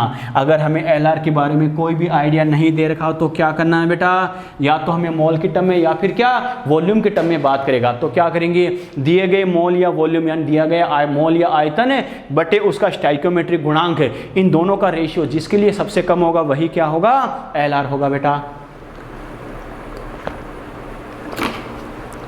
और एक अगर एलआर होगा तो कॉमन सेंस से बेटा साथ वाला क्या हो जाएगा, ईआर हो जाएगा। क्लियर, बात समझ में आई क्या। चलो बेटा अब देखते हैं इस पर क्वेश्चन हमें कैसे पूछ सकता है, क्या करना, थोड़ा सा आइडिया होना चाहिए। देखो इस कॉन्सेप्ट पर क्या करता है, मेनली क्या करेगा बेटा, 3 टाइप से क्वेश्चन बना सकता है। क्या, आपको कुछ भी बोलेगा ये इतना है ये इतना है तो क्या होगा, ये इतना तो क्या, एलआर कौन है ईआर कौन है। पहला क्वेश्चन तो ये, मैंने क्या कहा, एलआर कौन सा होगा ईआर कौन सा होगा। क्लियर, ठीक है। एलआर ईआर का कॉन्सेप्ट कब लगाना है, जब एक से ज्यादा रिएक्टेंट हो बेटा, एक से ज्यादा क्रियाकारकों की स्थिति में। तो मैंने क्या कहा, 3 क्वेश्चन बनेगा, आपको कुछ भी डाटा दे देगा, ए इतना है बी इतना है, तो एलआर कौन सा होगा ईआर कौन सा होगा, पहला क्वेश्चन। दूसरा क्वेश्चन क्या, ई आर कितना बचेगा? अरे सीधी सी बात है, ई आर अगर है तो वो जीरो नहीं होगा, वो एक्सिस में है। ई आर क्या होगा? कुछ ना कुछ बचेगा। और फिर क्या तीसरा क्या बनेगा? जो प्रोडक्ट है वो कितना बनेगा? मैंने क्या कहा, 3 क्वेश्चन कौन से, यानी एल आर कौन, ई आर कौन। पहला क्वेश्चन ई आर कितना रिमेनिंग रहेगा, कितना शेष रहेगा, और जो प्रोडक्ट है वो कितना बनेगा। क्लियर? 3 क्वेश्चन बना सकता है बेटा। देखो एक एग्जाम्पल से इस बात को अपन समझते हैं कैसे करना, क्या करना। फॉर एग्जाम्पल जैसे आपसे ये बोला गया बेटा, जैसे मैं कोई रिएक्शन लिख रहा हूँ समझने के लिए, जैसे मान लो a + 2b = 3c, ये हमें बोला गया बेटा। ओके, चलो समझना इस बात को। अगर आपसे बोला गया इफ एट t = 0 आपसे बोला जाए 1 मोल, ओके, 1 मोल, और ये क्या 0, यानी t = 0 पर आपको दिया गया ये इतना है। बात समझ में आई क्या? t = 0 पर तो मेरे पास वैल्यू आ गई, लेकिन पहले कौन खत्म होगा, क्या होगा, मुझे पता है क्या? नहीं। तो अब मुझे क्या करना है, अपनी तरफ से एल आर डिसाइड करना है। इसमें मुझे वो तीनों वैल्यू कैलकुलेट करनी है। ध्यान रखना, तीनों आंसर देने हैं कि इनमें से एल आर कौन है, ई आर कौन है, ई आर कितना रिमेनिंग होगा, कितना शेष रहेगा, जो प्रोडक्ट है वो कितना बनेगा। ओके, तो कैसे करेंगे बेटा, एल आर कैसे डिसाइड करना है बच्चों? ध्यान रखना, अपन ने क्या कहा, गिवन मोल या वॉल्यूम अपॉन स्टाइकियोमेट्रिक कोफिशिएंट। जो आपको मोल या वॉल्यूम दे रखा है और बटे स्टाइकियोमेट्रिक कोफिशिएंट जो रिएक्शन में है, इनका रेशियो कर दो, जिसकी वैल्यू सबसे कम होगी वही एल आर होगा। ओके, कैसे बेटा, गिवन मोल कितने हैं 1, स्टाइकियोमेट्रिक कोफिशिएंट कितना है 1, ये कितना आ रहा है 1/1 कितना होता है बेटा 1। अरे ध्यान है ना, यस और नो, क्लियर? ठीक है बेटा, गिवन मोल कितने हैं 1, स्टाइकियोमेट्रिक कोफिशिएंट कितना है, तो 1/2 कितना होगा 0.5, यस और नो, वेरी गुड बेटा। अरे ये कम है, ध्यान है ना। इसका मतलब मैंने क्या कहा, जिन दोनों का रेशियो क्या आएगा, इनका रेशियो करने पर जिसकी वैल्यू कम आएगी वही क्या होता है, एल आर होता है। यानी ये हमें पता चल गया बेटा, ये एल आर है, ये ई आर है। क्यों? क्योंकि हमें पता है जो मोल दिए गए थे और उसका स्टाइकियोमेट्रिक कोफिशिएंट है, उसका रेशियो करने पर इसके लिए वैल्यू आ रही है 1, इसके लिए आ रहा 0.5। तो हमें पता है जो रेशियो जिसके लिए कम आएगा वही एल आर होगा। इसका मतलब बी एल आर है तो ए क्या हो गया, ई आर हो गया। समझ में आ गया? क्लियर? ठीक है बेटा, यहां से अगर अपन बात करें तो अपना पहला आंसर आ गया क्या, कि सर ये ई आर है, ये एल आर है। क्लियर? अब अपना सेकंड क्वेश्चन क्या, ई आर कितना बचेगा, और थर्ड क्वेश्चन क्या, जो प्रोडक्ट है वो कितना बनेगा। ओके, चलो बेटा अब बात करते हैं एट टी टाइम अपनी स्टाइकियोमेट्री वाले। देखो बेटा रूल से क्या करेंगे, ये 1 मोल था, हमें पता ए और बी में अगर रिएक्शन होगी तो सी बनेगा, कोई दिक्कत नहीं है, बनेगा। तो मैं क्या करूंगा, ए और बी में अगर रिएक्शन होगी तो स्टार्टिंग में ये जितने हैं उतने ही बचेंगे क्या? अरे सीधी सी बात है, कुछ ना कुछ कम माइनस होंगे, नहीं होंगे। परसेंट बोलता तो अल्फा लेते, परसेंट नहीं बोले तो एक्स की टर्म में सीधा कर लो। ध्यान रखना, चल के तुम्हें परसेंट बोले तो ही अल्फा के चक्रों में आना है, वरना सीधा क्या करना, एक्स के पदों में सीधा कर देना। 90% क्वेश्चन तो सीधा एक्स से हो जाएंगे। ओके, ठीक है बेटा। तो देखो क्या करेंगे, 1 मोल स्टार्टिंग में था, अगर x रिएक्शन कर जाए तो कितना बचेगा 1 - x, यस और नो। ये बच्चों स्टार्टिंग में कितना है 1, तो ये देखो कितना रिएक्शन करेगा 1 - 2x। बच्चा कहेगा सर कैसे, तो मैंने क्या कहा था, रिएक्टेंट का रिएक्शन में पार्टिसिपेट करना और प्रोडक्ट का फॉर्मेशन होना स्टाइकियोमेट्रिक कोफिशिएंट की टर्म में होता है, यस और नो। ये 1 मोल है तो x पार्टिसिपेट करे तो देखो 1 - x बच गया। ये 1 मोल पार्टिसिपेट करे तो ये कितना करेगा 2 मोल, x पार्टिसिपेट करे तो ये कितना करेगा 2x करेगा। समझ में आ गया? क्लियर? एक को फिक्स कर लो बेटा, ये अगर 1 है, मैंने क्या कहा, ये अगर 1 मोल पार्टिसिपेट करेगा तो ये कितना बनेगा 3 मोल, x पार्टिसिपेट करेगा तो ये कितना बनेगा बेटा 3x बनेगा, यस और नो। अरे समझ में आ गया बेटा? क्लियर? चलो बेटा देखो अब कैसे करना है। अब देखो जो ER है वो कितना रिमेनिंग होगा और जो प्रोडक्ट है वो कितना बनेगा, ये हमें पता। हम स्टडी कब कर सकते हैं बेटा, जब रिएक्शन स्टॉप हो जाए, यस और नो। क्योंकि रिएक्शन चलती जा रही है तो बार बार अपना आंसर चेंज होगा या नहीं होगा, होगा।